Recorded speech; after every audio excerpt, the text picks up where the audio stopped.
아멘. 하나님께서 오늘도 우리 샤론 찬양대의 찬양을 통해서 영광을 받아주신 줄로 믿습니다. 우리 교회는 코로나의 어려운 기간을 잘 통과하고 선교사 파송 예배, 그리고 장로, 집사, 권사, 임직 예배를 은혜 중에 잘 마쳤습니다. 이번에 임직을 받으신 분들은 코로나 방역 기간 중간에 잠시 방역이 완화되었을 때에 교회 선거를 했고, 예배가 자유로워진 이때에 성대하게 임직 예배를 드리게 되었습니다. 모든 것이 하나님의 은혜인 줄로 믿습니다. 시간이 지나간 이후에 이번 임직식의 사진을 보게 되면 마스크를 착용한 사진 때문에 어려운 가운데 임직을 받았다고 하는 감동이 새로워지게 될 것입니다. 지난주일 임직식에 오신 타교회 장로님 한 분이 우리 교회를 다 둘러보고 이런 말을 했습니다. 자신도 재정비 사업을 하고 있고 7구역도 잘 알고 있는데 정비 사업 구역에 존치된 교회에 진출입 도로를 별도로 내어주는 일은 지금까지 자기가 본 적이 없다고 했습니다. 그리고 조합이 이 존치되는 교회에 추가로 토지를 양도하는 일도 없다는 것입니다. 그러면서 어떻게 하신 것입니까? 궁금해서 안 물어볼 수가 없습니다. 그렇게 질문을 했습니다. 제가 대답을 하기를, 교회가 10년이 넘도록 오랫동안 협상을 해왔고 많이 싸웠습니다. 그랬더니 아무리 협상을 잘해도 이런 결과가 나오기가 어렵습니다. 그렇게 말을 했습니다. 그래서 제가 또 말하기를, 우리 교회의 표어가 꿈을 꾸면 꿈대로 되는 꿈의 숲 교회입니다.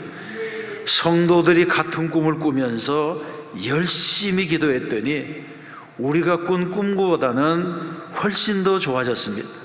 모든 것이 하나님의 은혜입니다. 그렇게 말을 했습니다. 그랬더니 그 장로님도 정말 하나님이 도우신 것 같습니다. 그렇게 말을 했습니다. 여러분, 그동안 어려웠던 가정을 우리가 어떻게 필설로 다 설명할 수 있겠습니까? 그러나 지나고 보면 모든 것이 하나님의 은혜입니다. 신앙생활을 하다 보면 놀라운 일도 많고 감사할 일도 많습니다. 사람의 계산만으로는 전혀 이루어지지 않을 일들도 이루어지는 것을 보게 됩니다. 오늘의 본문의 말씀은 여러분이 믿고 있는 예수님은 어떤 분입니까? 이런 질문에 대한 대답과도 같습니다. 예수님께서 가시는 곳마다 사람들이 구름같이 모였습니다. 그래서 예수님께서는 때때로 새벽 일찍이 한 곳 한적한 곳으로 가시거나 아무에게도 말씀하지 아니하고 홀로 산으로 가시거나 배를 타고 바다 가운데로 가시기도 했습니다. 사람들로부터 거리를 두셨습니다. 오병이어의 기적이 있고 난 이후에는 더욱 많은 사람들이 예수님을 찾았습니다. 어떤 사람은 예수님께 와서 우리의 왕이 되어달라고 했고, 또 어떤 사람들은 다른 목적을 가지고 예수님께 접근해 왔습니다. 그러나 예수님은 사람들이 환호와 갈채를 보낼 때마다 더욱 냉정해지셔서 그들이 무엇 때문에 이렇게 열광하는지를 분명하게 꿰뚫어 보셨습니다. 26절이 그 사실을 말하고 있습니다. 내가 진실로 진실로 너희에게 이르노니 너희가 나를 찾는 것은 표적을 본 까닭이 아니요 떡을 먹고 배부른 까닭이로다. 아멘. 지금 사람들이 기적만을 보고 모여들고 있다는 것입니다. 그러나 예수님이 행하신 기적은 그 기적 자체보다는 그 안에 숨어있는 뜻, 더 큰 의미가 있습니다. 그래서 예수님은 기적을 기적이라고 말씀하지 아니하시고 표적이라고 하셨습니다. 그런데도 사람들은 표적이 아니라 단지 기적만을 보고 예수님 주변에 모여들었습니다. 예를 들면 예수님께서 맹인의 눈을 고쳐주셨습니다. 물론 고침을 받은 맹인에게는 천지가 개벽되는 기적이지만 예수님께서는 이 기적을 통하여 나는 세상의 빛이라 이렇게 말씀합니다.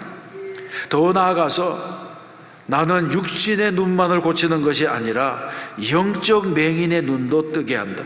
영적으로 눈먼 자들은 다 내게로 오라고 초청하셨습니다. 또 요한복음 11장에서는 죽은 나사로를 살리셨습니다. 예수님은 나사로의 부활 사건을 통해서 나는 부활이요 생명이니 나를 믿는 자는 죽어도 살겠고 살아서 나를 믿는 자는 영원히 죽지 아니하리라, 이런 놀라운 약속의 말씀을 주셨습니다.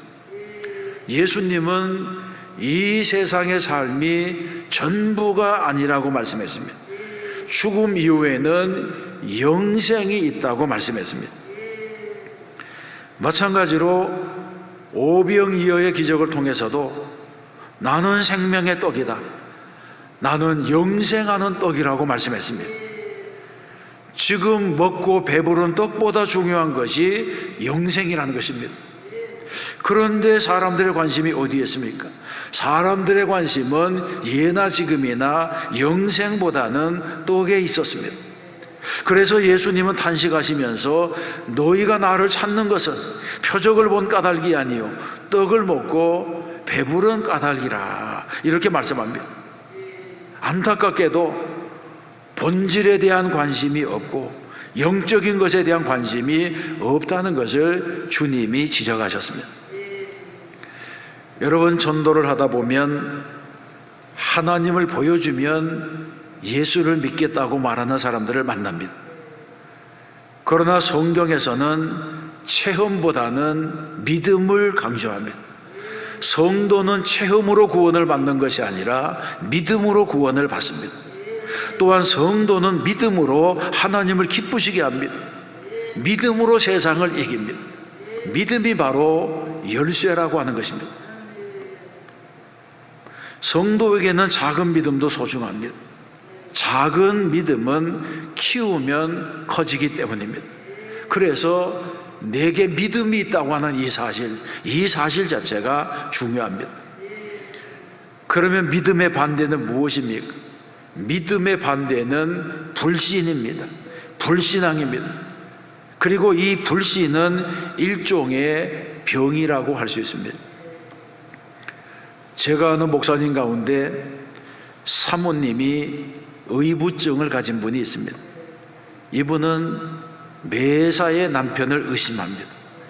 그리고 남편이 지금 자기를 속이고 있다고 생각합니다. 목회라고 하는 것은 늘 여자 성도들과 함께 일하는 것인데 사모가 의부증을 가지고 있으니까 이분이 목회가 안 됩니다. 하루에도 10번이 넘게 전화를 합니다. 목사님이 신방을 가고 나면 사모님이 반드시 그 다음날 확인 전화를 합니다. 누구와 동행을 했는지, 무엇을 먹었는지, 언제 다녀갔는지를 묻습니다. 만약 목사님과 전화를 해서 연락이 안 되면 지금 무슨 일을 저지르고 있구나, 이렇게 생각을 하고, 전화를 잘 받으면 무언가 찔리는 것이 있으니까 전화를 받고 나를 속이려고 하는구나, 이런 생각을 하기 때문에 이래도 믿지 않고 저래도 믿지 않습니다. 제가 보기에 딱해서 사모님, 목사님은 그런 분이 아닙니다, 그렇게 말을 했더니 안색이 확 달라지면서 우리 남편한테 부탁을 받았어요, 뭐 이렇게 이제 다그쳤습니다.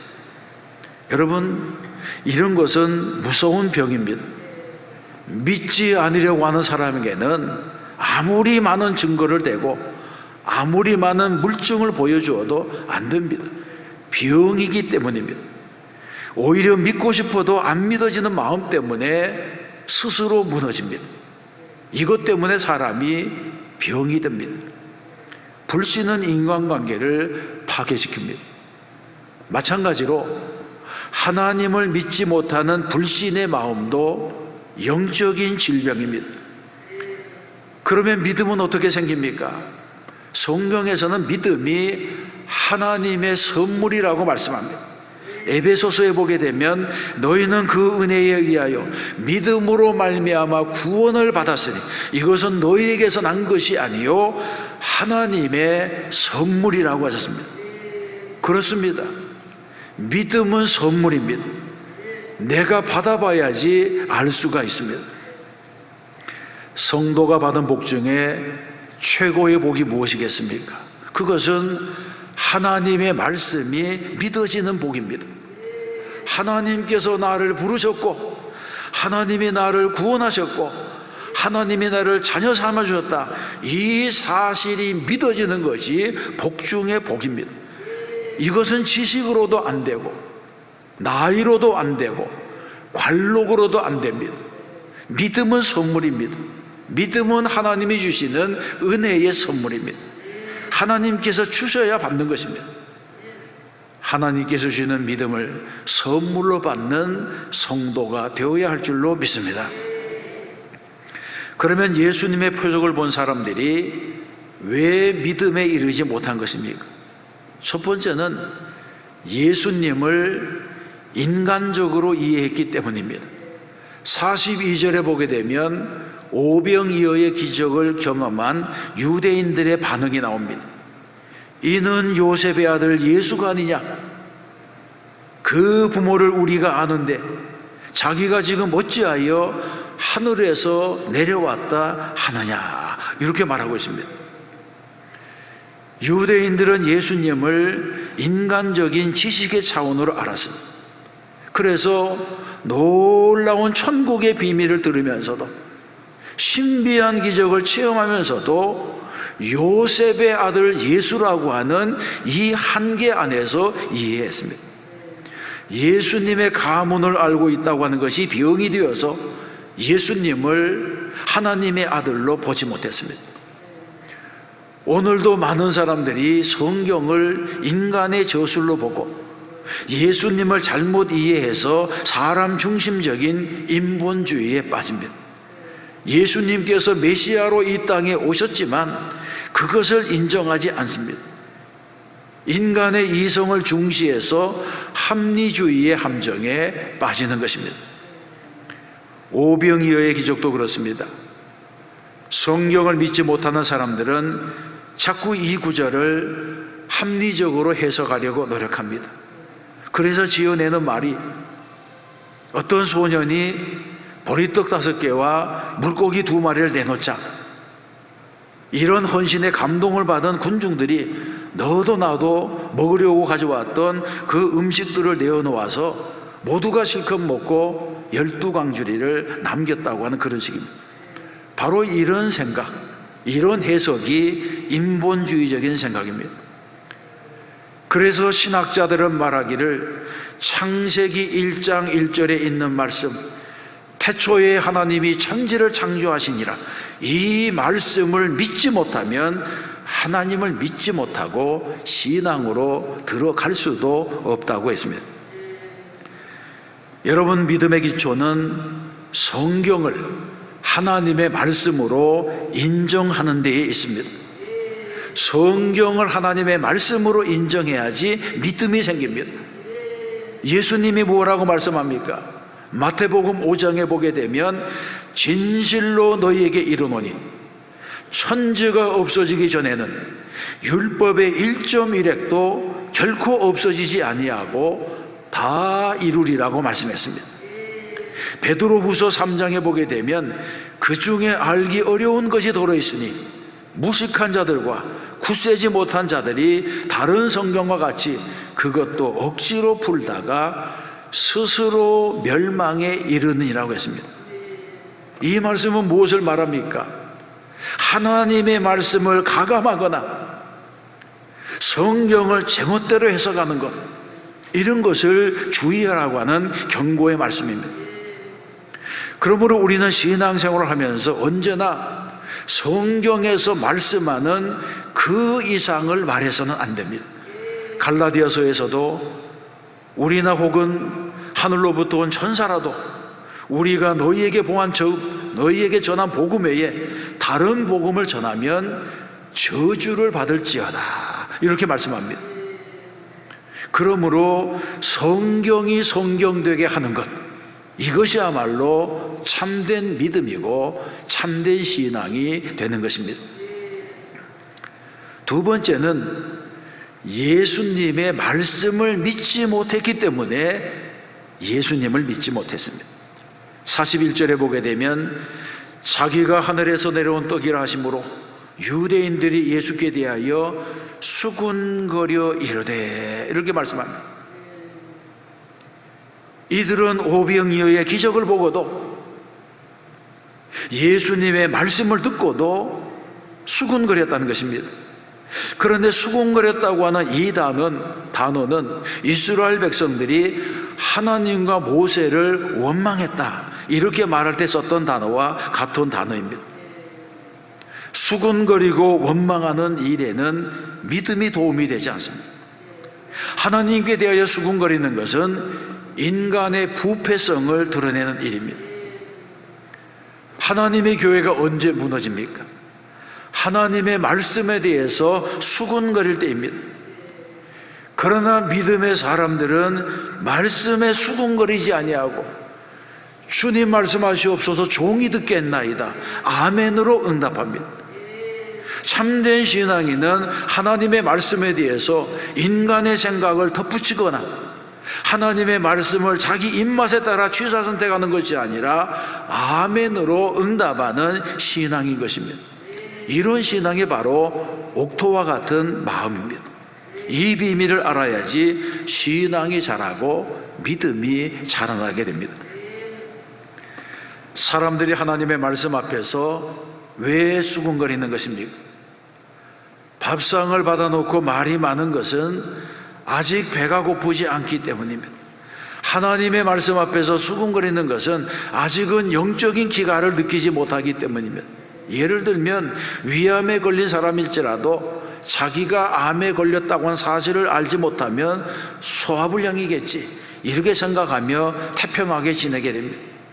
마찬가지로 자신이 죄인이고 영적으로는 누더기를 걸쳤고 장차 자신의 운명이 지옥이고 발바닥부터 정수리까지 성한 곳이 없다고 하는 사실을 알지 못하면 영적인 배고픔을 느끼지 못합니다.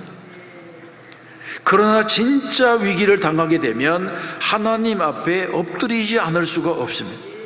은혜를 간절히 사모하지 않을 수가 없습니다. 그러므로 영적인 목마름이 있는 사람에게는 그래도 아직 소망이 있는 것입니다. 우리는 하나님의 은혜를 간절히 사모하는 사람, 하나님의 말씀에 반응하는 성도가 되어야 할 줄로 믿습니다.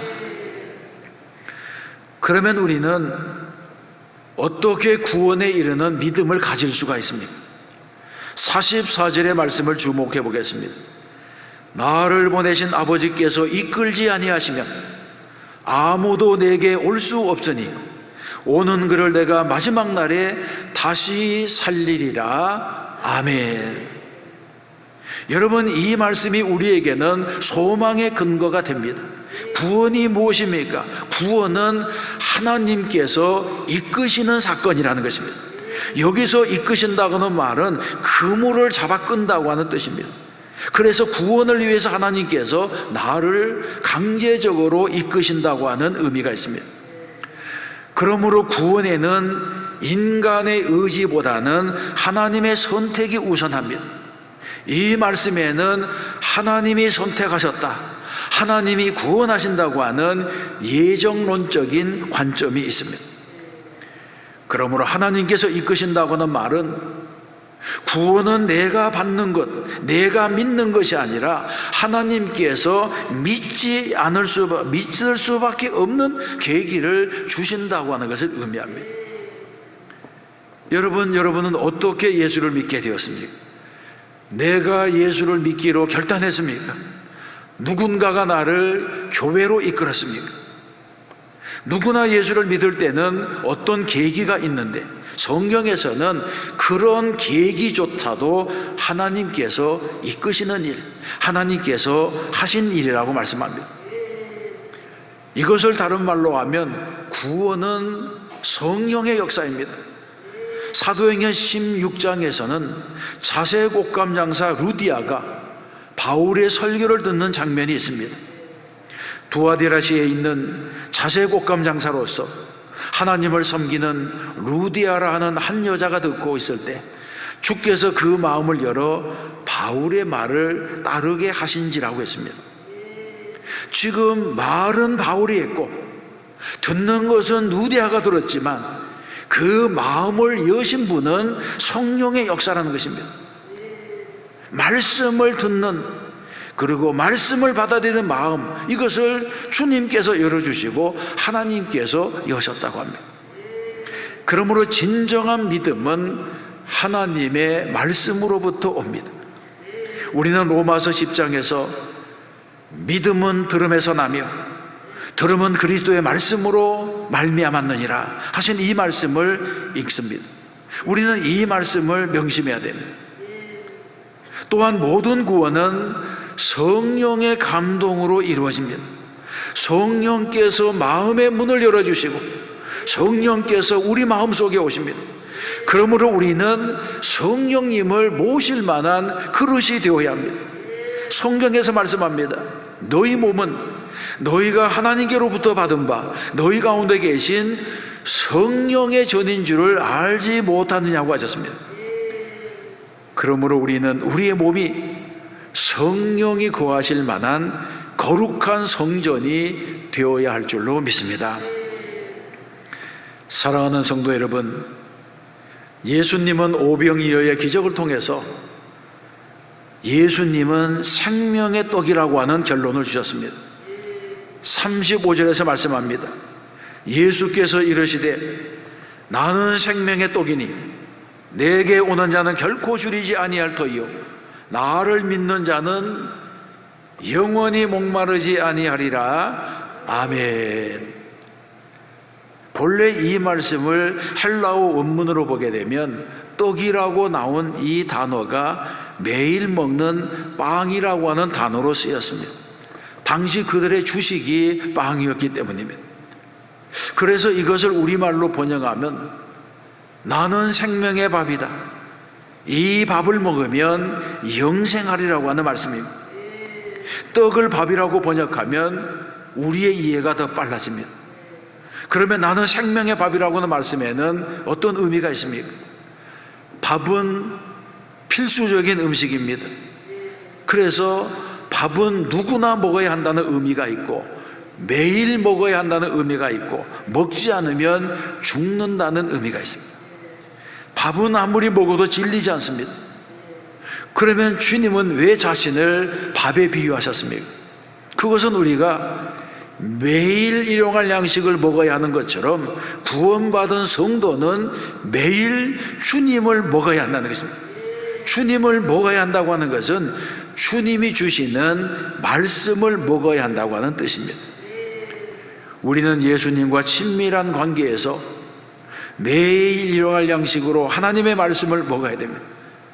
사람은 하루 3끼를 먹어야 하는 것처럼 하나님의 말씀도 규칙적으로 먹어야 됩니다. 그래서 주일 예배와 찬양 예배, 수요 예배, 새벽 기도회, 목장 예배에서 말씀을 먹어야 하는 것입니다. 밥을 잘 먹지 아니하면 영양이 부족해지고 허약해지고 육체의 불균형이 와서 병이 드는 것처럼 영의 양식도 제대로 먹지 아니하면 병이 듭니다. 여러분 주변을 살펴보세요. 하나님의 말씀을 잘 받아 먹는 사람 치고 영적으로 병이 드는 사람이 없습니다. 어떤 사람이 병이 듭니까? 편식하는 사람이 병이 들고 입맛을 잃은 사람이 병이 듭니다. 하나님의 말씀을 잘 받아 먹는 성도가 되어야 할 줄로 믿습니다. 오늘 내가 여기 있는 것은 하나님께서 나를 이끄셨기 때문입니다. 지난 과거의 여러 가지 사건을 통해서 나를 다듬어 주시고 겸손하게 하시고 나를 단련시키셔서 여기까지 오게 하신 것입니다. 지금 내가 여기 있는 것은 내가 온 것이 아니요 내가 선택한 것이 아니요 주님이 전적으로 이끌어 주시고 역사하셨기 때문입니다. 이것이 바로 믿음입니다. 나를 은혜로 구원하시고 나에게 하나님의 자녀가 되는 권세를 주신 것, 이것도 바로 하나님이 하신 일입니다. 중국 선교를 하시는 목사님이 결혼 25주년에 사모님과 함께 선교지를 방문했습니다. 현지 사역을 다 마치고 난 이후에 지역 유지들과 더불어 차를 마시는데, 차를 마시는 일행 중에 화가가 한 분이 있었습니다. 그분이 목사님의 결혼이 25주년이라고 하는 이 소리를 듣고 즉석에서 여기 우리 7명이 있으니 우리가 함께 그림을 그리자고 제안을 했습니다. 제일 먼저 목사님이 붓을 들어서 선 하나를 그었습니다. 또 다른 분이 꽃을 그리고 6명이 다 각자의 그림을 그린 이후에 이제 마지막으로 화가가 그 그림을 마감했습니다. 그런데 놀라운 것은 서로 아무 생각 없이 그려놓은 그림에 화가가 가피를 하니 거기에서 말 2마리가 나오고 잠시 붓을 더 놀리니까 멋진 그림이 나왔다는 것입니다. 그림을 그린 이후에 화제를 적었는데, 인생은 험한 길이다. 그러나 두 사람이 같이 한 길이었기 때문에 외롭지가 않았다. 결혼 25주년을 기념하며 이런 글을 썼습니다. 그래서 그 그림이 두고두고 추억이 되었고 이제는 가보가 되었다고 했습니다. 여러분, 우리의 인생에 하나님이 가피를 하시면 이보다 더 훌륭하게 될 줄로 믿습니다. 인생은 한 폭의 그림입니다. 태어날 때로부터 시작해서 차곡차곡 화폭을 채워가는 것이 인생입니다. 그런데 잘못 살게 되면 그림을 망치기도 하고 얼룩이 져서 낙심이 됩니다. 그러나 그 그림을 창조주가 되시는 하나님께 맡기면 놀랍도록 아름답게 만들어 주십니다. 이 사실을 믿으시기 바랍니다. 하나님의 경륜 안에는 하나도 버릴 것이 없습니다. 우리의 인생을 예수님께서 손대 주시면 그 마지막이 아름답게 장식될 것입니다. 주님의 손을 대주시면 모든 인생은 명작이 될 수 있고 아름다운 인생으로 변할 수가 있습니다. 모든 것이 합력하여 선을 이루게 하시는 비밀이 바로 여기에 있습니다. 주님은 생명의 떡으로, 영생하는 떡으로 이 땅에 오셨습니다. 주님을 믿음으로 영접하는 분이 되어야 합니다. 그리하면 주님께서 이끄시는 복된 승리를 경험하게 될 줄로 믿습니다. 또 한 주가 말씀 따라 살고 믿음으로 다 승리하는 저와 여러분 되시기를 주님의 이름으로 축원합니다.